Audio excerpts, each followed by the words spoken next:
So today I will tell you a tale of a World War II soldier accidentally overdosing on Pervitin during combat and ending up alone in the freezing Russian countryside where he had to survive for 2 weeks, all the while tripping balls on meth. Born in 1917, Aimo Koivunen was a Finnish soldier in World War II. Despite eventually fighting against the Nazis, in 1941 Finland unofficially allied with the Germans against their common enemy, the Soviet Union. Oh my god, it looks a little bit high to begin with. The unit had been on the move almost non-stop for 2 days, but were now setting up a small camp in the forest to take a small break. Unfortunately, they were interrupted by their sentries opening fire. The Russians had found them.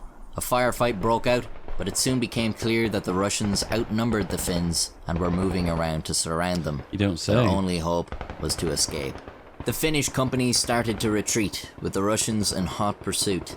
But not that hot, the temperature's below freezing. As the two sides exchange fire, Aimo takes the lead. He estimates there is at least a platoon of Russians after them, and they seriously need to pick up the pace.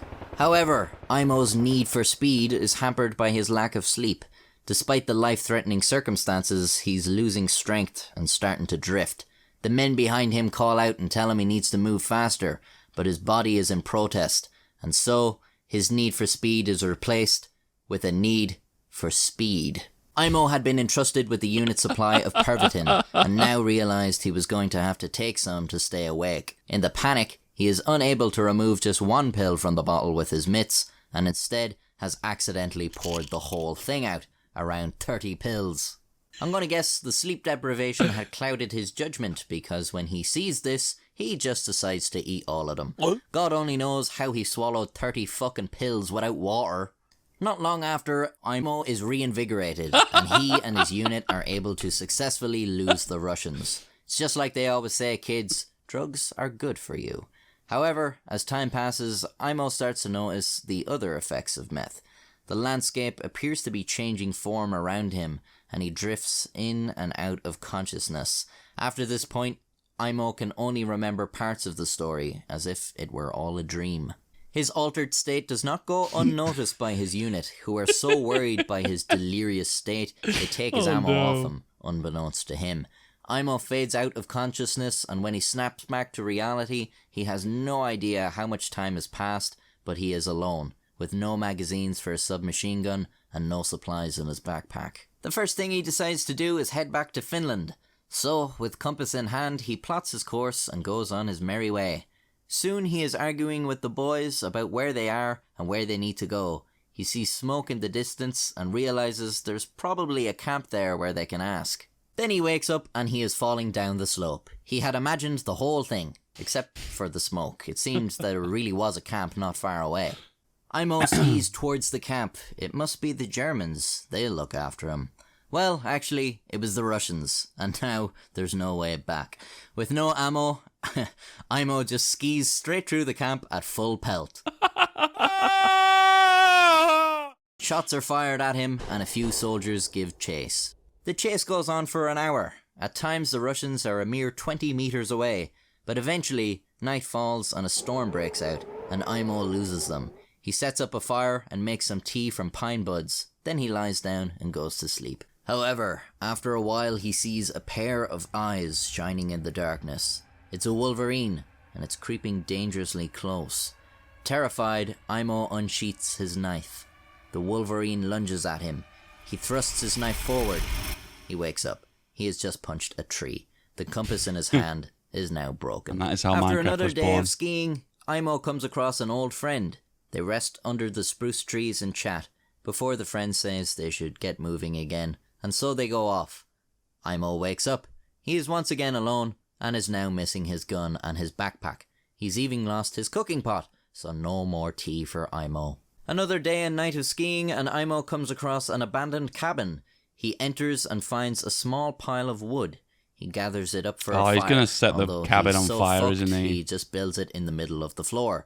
He finds an old tin can and uses it to melt snow. With no pine buds to make tea, he just has to drink the hot water. He lies down next to the fire. Of course, being on the floor, the fire spreads. This doesn't seem to bother Imo though, and he just moves a little further away every time it gets too close. Eventually, the cabin is completely burnt and fucking collapses. There is a nearby furnace which Imo sets a fire in, and he falls asleep next to it. The next day, Imo follows a ski track to a guard post. This time, it must be the Germans. He gets close and calls out, but there is no answer. He takes a few steps towards the outpost before being blown on his ass. Imo has stepped on a mine. He's alive, but his left foot is fucked up. The guard post belonged to the Germans, but they had since mined it and abandoned it. As the cold is unbearable, Imo crawls 100 meters towards a dugout to take shelter. He pulls at the door before being hit with a blinding light. When he awakes, he is 30 meters away from the dugout. The door was rigged with an explosive. Now his eyes and head hurt, and his trousers have the arse torn out. This is the end of his journey. He can't continue like this. He must simply wait. He rips off the front of his shirt and uses it to bandage his left foot. He makes a small fire from which he is able to boil water. He is starving, in pain, weak, and freezing cold. The nights and days pass by until one day there is a shot. The Russians are approaching. Imo prepares to meet his maker until he hears shouting. The language is not Russian, but Finnish. He calls out to the soldiers for help. He is saved. The soldiers explained their sergeant had just stepped on a mine and they need to take him back to safety first, but they will return. He tries to argue, but they leave. Imo wonders, will they even remember him by the time they get back? Will he still be alive? Were they even real? Again, days pass by. One day, a Siberian jay lands nearby. Slowly, Imo lifts his ski pole and with his last remaining strength, brings it down on top of the bird, killing it. He plucks most of the feathers and he just fucking eats the thing raw. Imo thinks it is delicious. Some time later, he hears a plane overhead. It is German reconnaissance. Imo shakes his ski pole and the pilot seems to take notice as the plane begins to circle overhead. Soon, Imo is reached by Finnish and German soldiers. They had been searching for him after they noticed his absence from the unit. The Germans clear the minefield and Imo Koivunen is rescued. At the hospital, Imo learns he had been on his own for 2 weeks and the guard post he had spent half that time lying in was 400 kilometers from where he had started. His heart rate is measured 200 beats per minute and he weighed a shocking 43 kilograms. But he has survived. And like all meth abusers, Imo Koivunen lived a long and happy life, dying in 1989 at the age of 71.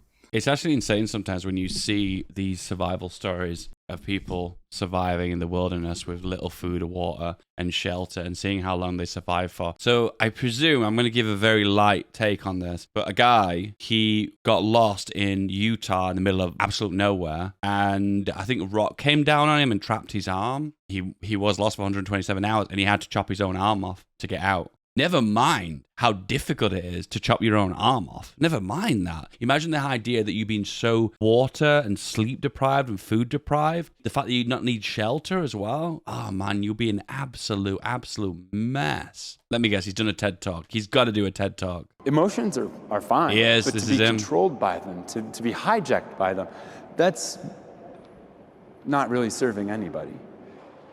The best thing that I did then in those first minutes. Never mean how badass it is to survive for 127 hours. He's now replaced his hand with a claw. How badass is that? After the impact and after the trap had snared me, was that I stopped. And STOP is an acronym that works pretty well to go through it. S, to stop, take a breath. And then T, think. Engage your higher brain, not just that reptilian response. O, make some observations, come up with some options. P, decide on a plan. STOP. Well, for me in that moment, as I'm able to gather myself, and here we are, an hour in, but I start taking stock of what I have with me, and food and water, and climbing gear that I have. As I'm looking around in the canyon and I see the other boulders that are up above me, and I think maybe I can use those to build an anchor to be able to somehow rig up my ropes, create a pulley system, mechanical advantage my way out of this. I was an engineer by training, profession before this, so I'm working through this, problem solving, using those skills, and I think through, okay, the little slot that maybe I could somehow build a fire, use the lens from one of my cameras to send light up such narrow little spot. Claustrophobic to some. This is an actual picture. He just shows how enclosed he is. Think of the claustrophobia, how panicky you would be, and think the fact that your lack of light as well. But for me, these other rocks, maybe I could use those, I could smash into the boulder and try to loosen it up or break it in half somehow. I'm not otherwise injured though. I'm not bleeding. There's no real first aid to do. It's just, okay, rationing my food and my water, thinking this through. What else can I make use of? Looking behind me, I took a picture while I was trapped there of what's in the canyon downstream. That rock, my arm, that impossibly small shadow. Within this first hour, as I'm doing the brainstorming and I'm thinking through my options, I know the pocket knife that I have in my backpack, this multi-tool, blade, pliers, file, maybe I'd be able to carve my way through the rock, excavate my hand. And I also think, still right in the beginning, from the get-go, I even said out loud, Aaron, you're gonna have to cut your arm off. To which I replied, I don't want to cut my arm off. Right? And then I retorted, dude, you're going to have to cut your arm off. And isn't that the case? We know. The crisis happens, the boulder falls on us.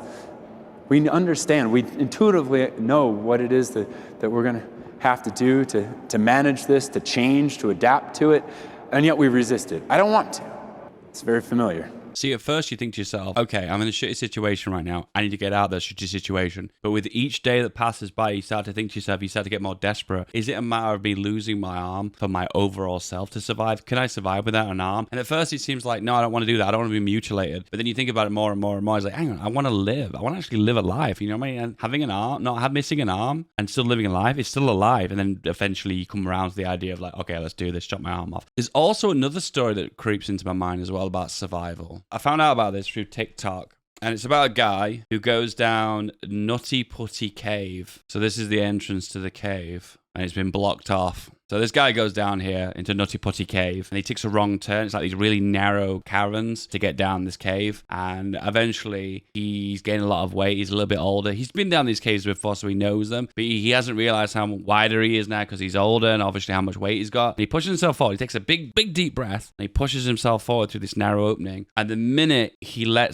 takes another breath in, damn, he's stuck, and he's jammed, and he gets stuck in there. And he's kind of like holding himself vertically. So his legs are in the air, and he's facing kind of downwards as he tries to get through this hole because he's jammed in. I can't even imagine how unbelievably terrifying that must be. Anyway, I'll give you the long and short of it. He's suspended for like 2 days and eventually has a heart attack and he dies. And he's still in this cave now, and that's him, John Edward Jones. They tried to do everything they could to try and get him out. They tried to make like a lynch system to like pull him out, but they just couldn't because he was in just such an awkward position. Caving fascinates me, but it also scares the absolute crap out of me. Anyway, guys, don't forget to like and subscribe. I hope this was a nice adventure looking into extreme survival stories and extreme, well, guess not so survival stories. You think this video was good? Well, this one is the final form. Click it